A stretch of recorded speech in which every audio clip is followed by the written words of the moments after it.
Hello and welcome to episode 31. And this week I want to talk about revenge and the emotions that come up. I'm actually I'm hoping that it's going to be launched this week. I'm actually in the process of uploading it all, a workbook on creating a perfect healing plan.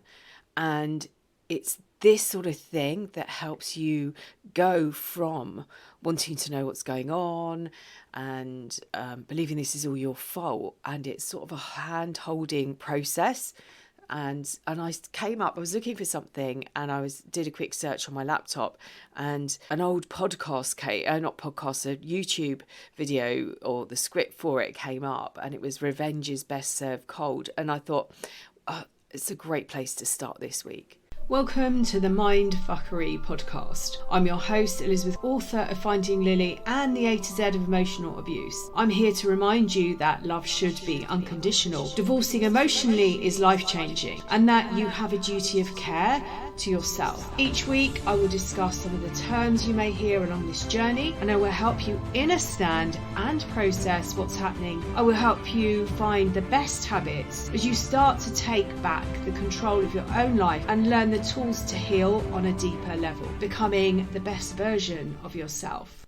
So what is the meaning behind the phrase, revenge is a dish best served cold? It's more about getting vengeance on a person, and it could be that you're plotting your revenge. But a lot of people coming out of these relationships aren't at that place initially. They are stuck and they become encompassed. I don't know whether that's the right word, but the whole relationship and what happened and the ending of it. It becomes absorbing. It consumes your whole life from the moment you wake up to the moment you go to bed, and even your dreams. And I think it depends on the type of wounding as to how you respond. So it might be that you're trying to prove that you're okay. And it might be that you're surrounded with people that are saying, he or she don't know what they've lost and things like that, and you might be even trying to prove that they have lost something. And to be perfectly honest, stepping back, and when you're out of this all-consuming emotion, you start to understand the vehicle that is narcissism, or the label that it is, means that this personality type, they don't recognise what they've lost, because to them that isn't what the goal is. It's about moving on to the next. What's next? What is the next upgrade? It's like somebody getting a new iPhone upgrade, or a new car, or a new house. It's the next progression. And to them, that's what their life is. It's a progression. Who can offer me a better? Who can do for me more? Who has more money? Who has a better house? Who has better, I don't know, contacts at work? I don't know. But whatever it is that's their thing, because there will be each and every one of them has their own thing, they will be upgrading. And they don't have to be upgrading to, this isn't about looks, this isn't about personality, this is about what that person can offer them in the way of attention, in the way of how they look and how they will be presenting themselves. And that's what it boils down to. But is revenge really what you want? Personally, I don't know that it is. And if you are able to dig deep inside yourself and ask, do I want revenge or karma? Or is this part of a healing process? And you could even ask, is this part of the cognitive dissonance taking place? So cognitive dissonance is where we experience a state of holding two or more contradictory thoughts or beliefs at the same time. And cognitive dissonance is the reason people say they feel like they're going crazy, but it's a very specific type of crazy. And it's a form of abuse, and it penetrates on so many different levels. Your brain was told one thing, and then you're now discovering the truth. And it's like these clackers. I had a pair, I've moved, and I don't know what I've done with them. And when I was a child, you could buy them on a bit of a string. There were two big plastic balls and you clacked them together, and they were called clackers. Well, they were in the UK. I don't know what they were called in other parts of the world. But this is what's happening. Your brain is clashing together. And if you can visualize your brain, this isn't actually how your brain works, but if you visualize a picture of a brain and it's got these two halves, it's like a walnut, and you look at it, it's got these two halves. To me, in my head, it's like these two parts of the brain are clashing together, because you're now discovering what you were told to be the truth was actually a lie. And this is a really common question. Did they love me? Was this relationship real? Because all this information is contradicting what they were telling you, how amazing you were, when they put you back on that pedestal each time they abused you and took you through that cycle of abuse. So this is what's happening at that time when you come out of this relationship. And this continues. It does lessen, but it does continue until the whole system has calmed down and it's come into one, and it understands that the information that you were told was a lie, and you start to peel back the layers and realize that the person you thought you were in love with doesn't actually exist. It was a figment of your imagination. And if you actually take it one step further, actually what they were mirroring back was you. So you were actually falling in love. This is my take on it. This is how I see it. You actually fell in love with yourself, because they pick someone and they like all these different qualities about them. They also have all these questions. It's like a tick sheet of how you're going to respond to the way that they work and manipulate people. And when you start to tick and fall in, they see all these qualities that they like and they wish they had. So they take them from you and they mirror them back. And this is why I say it's like falling in love with yourself. But your mind is clashing together and you don't know what's up, what's down, what's left, what's right, what's backwards, what's forwards. You were literally duped. And do you know what? There's probably part of you that does want you, or hopes that they get treated by someone in the same way that they've hurt you. And it might even be that you plot your revenge and it's you that hurts them. And do you know what? That's probably a natural response. I think it's Caroline Myss that says, we're living now, it's now outdated to want revenge and we should be recovering. I used to follow Caroline a lot. I haven't followed her work for the last few years. There was something didn't feel right when I last read her last book. I don't know what it is. It just didn't sit with me. But it is natural to want that. It's an inbuilt thing. I think it runs through our DNA. But what you're doing is, while you're waiting for karma to be served up or revenge to be served to them on a platter, whether it's you who does it or somebody treats them in the same way, your life is on hold. And you might feel trapped. You might be trapped in rumination.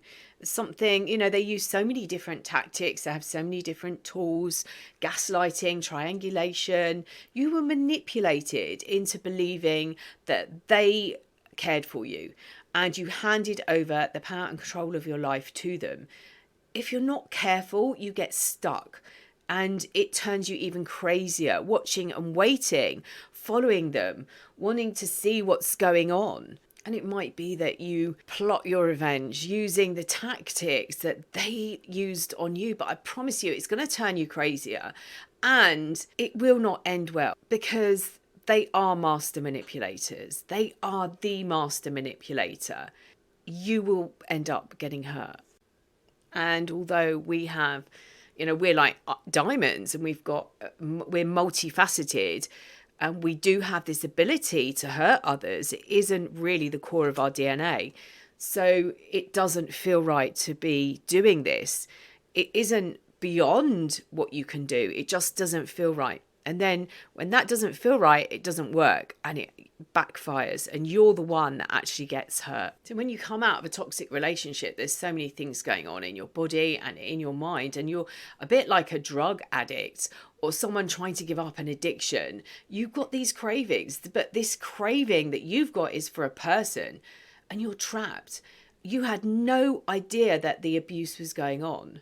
And it's the trauma bonding that's one of the reasons it's hard to heal. the damage caused puts you in a state of confusion, it makes it hard, or it made it hard for you to enforce boundaries within that relationship. But it also makes it really painful to stay away from them. So they got you addicted to these hormone rushes. So oxytocin, dopamine. And they did this through the love bombing. And then they started to introduce stressful situations, releasing your stress hormones. The 4Fs, fight, flight, fawn, freeze, they activated or they triggered within you, and they were manufacturing emotions. All these words, okay, these aren't natural. These were purposefully done. And these emotional wounds are like physical wounds. They hurt. It's like being kicked or punched or pushed over. And this, to me, is why it's so important to deal with the emotional trauma, because the emotion sits and is held within the body and it causes more damage. It's what keeps you trapped. It's what keeps you going crazy. It's breaking these chains, getting the closure that you need, breaking the trauma bonds. All of this helps. But when you're looking and waiting for revenge, plotting revenge, waiting for them to get karma, your life is on hold. And said the karma, you might even justify it, making it into a spiritual term. They caused harm, so harm must at some point come back to them, and that the universe will actually equal it out in some way. And karma means action, so good action gets good consequences, bad actions get bad consequences. Good means selfless, not from the ego. Bad is selfish actions. And you might be waiting for this revenge. You might be waiting for karma to come and bite them. But actually karma's from the inside. And whether that's good karma or bad karma, it comes from within. So let's look at it from a different perspective. So you're sitting there waiting for some action to happen, something to happen to them, so that you feel better about what they've done to you. I mean, that might not be exactly how it feels to you at the moment. But actually, if karma is from the inside, what's happening on the inside, let's look at it in a different way. They're empty. They are never, ever going to be full. They have missing parts. They've shut off part of their personality because they don't like it. Unlike you, who is in a position that can heal, who is willing to take responsibility for their actions, take responsibility for their healing, your healing, you can change your life. The emotional abuser will never, ever do that, because it's never their fault. There's never anything wrong with them, and it's always somebody else. So when you live from that perspective, it's never me, you're never going to be able to fill yourself up on good. So karma is always within them, and they are always experiencing bad karma because that's how they feel about themselves. They only have a false self, a fake self. And that's why they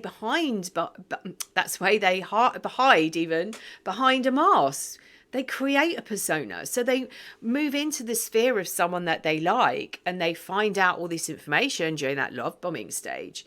And they create a persona around it. And they see the things that they like about this person, and they take them for themselves. And so I say, you're looking in a mirror, falling in love with yourself, because they've stolen all your good qualities. They leave you feeling completely empty because they take everything, because they are empty.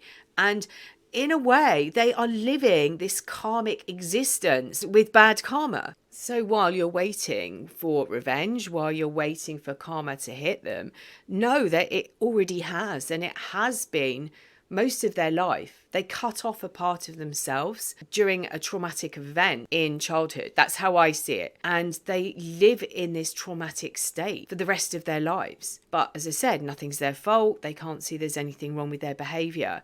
It's always somebody else. So they're never, ever going to be able to do anything about it. And while this is happening, while you're waiting, your life is on hold. They created this fake future, and you might even be wanting to try and relive it. You might be watching somebody step into your shoes. You're waiting for something to go wrong, for somebody to hurt them in the way that you were hurt or you are hurting. Where does this come from? What wound is this? And is vengeance a dish best served cold?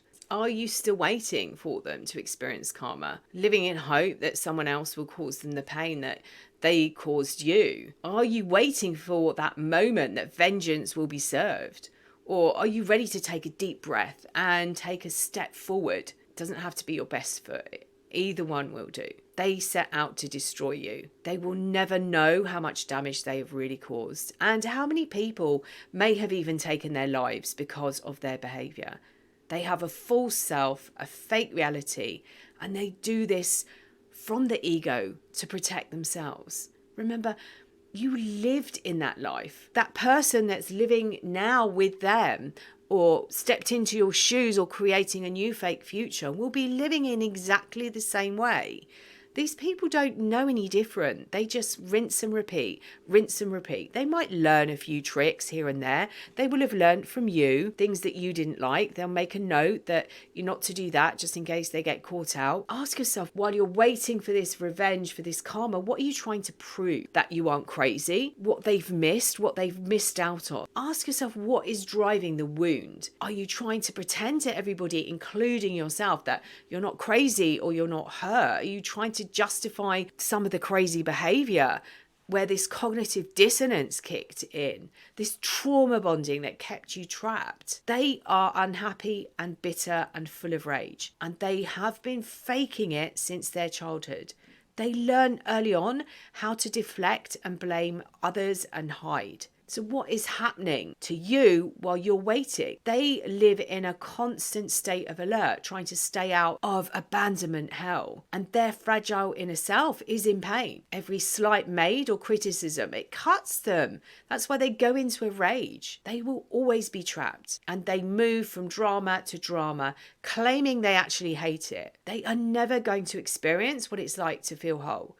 They're never going to know what it's like to connect and bond, because they live in a constant fear of abandonment. And you might be in pain now. You know how to feel. You know what it's like. You know this hell inside you. You might even feel imprisoned by these emotions, by these wounds. But what they also did when they were mirroring back all the positive qualities, they were also mirroring back the wounding that you had. And I talk about the childhood wounds a lot, and I am going to talk about them even more. Maybe not today, but this is where it stems from. And this wounding that they're mirroring to you is a guide. It tells you what you need to heal, where that pain is.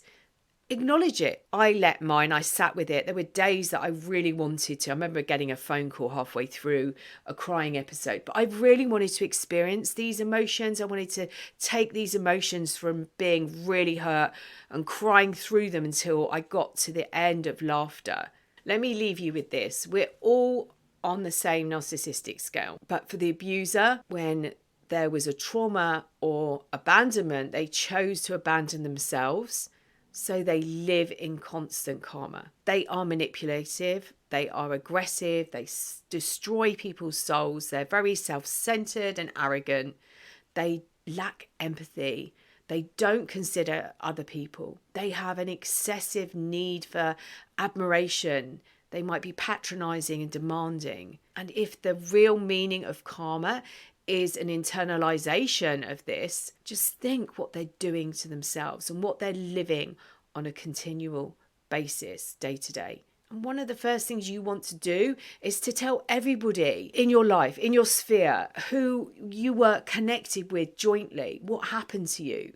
You want to unmask them. You want to tell them who they are. You want to say, it wasn't me, it was him, it was her.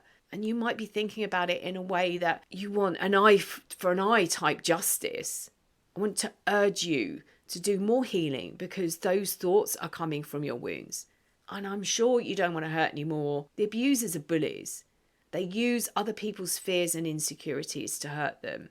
And if you're fully healed, then they can no longer hurt you. And when you step up to do the healing, you're stepping into creating an amazing life, an amazing future, this one that's real, that you are fully invested in, that works for you. Not one that they took some of your ideas and then changed it into what they wanted. They don't want you to do this. So maybe this is where the karma and the vengeance comes from. They actually don't want you to do this because they actually would like you to be a form of supply in their life. You're sitting on the edge, looking in, waiting for the karma and vengeance to happen. They know that you're waiting. They know your life's on hold, waiting for them. They know if they pick the phone up, they'd get some response. Whether it's pain, whether it's anger, that's what they want. They know that they have still got that power and control over you. And for them, that's all they need. They need to top themselves up. So perhaps the real karma comes from healing yourself, because it's something they can't do. They will never, ever feel whole. I'm going to leave it there, I think. And as I said, I'm working on this book. It should be uploaded by the end of the day, I hope. And then I've still got to tweak it, I think, because I'm using a new platform that I've never used before. So it's all a big learning for me. But I hope this has been useful. You know, as I said, I will be talking about wounding and how we get wounded in other series. And there is still this one that I want to do on grief, which I'm sort of finalised some of the wording. That will be in a few weeks' time now. So I'm sending you loads and loads of love until next time.